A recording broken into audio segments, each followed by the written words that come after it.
Cleared of breaking the ministerial code by an independent inquiry, Nicola Sturgeon said her focus was on the pandemic.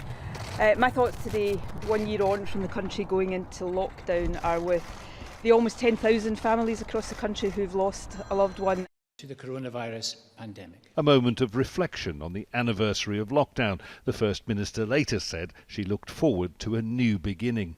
The toxic atmosphere that has infected this chamber in recent months will give way, I hope, to the fresh air of an election.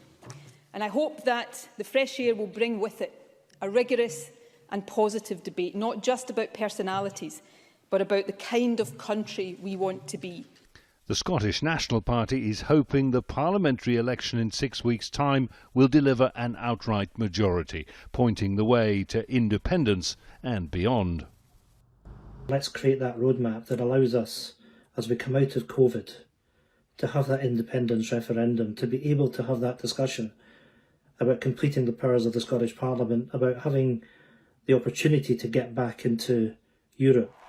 But the unseemly breakdown in relations between Sturgeon and her predecessor as party leader Alex Salmond over the Scottish Government's mishandling of sexual misconduct allegations may have dented SNP hopes.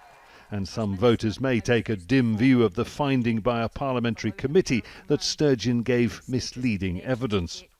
Probably true that support for the SNP is now running at about 3 points lower than it was in January.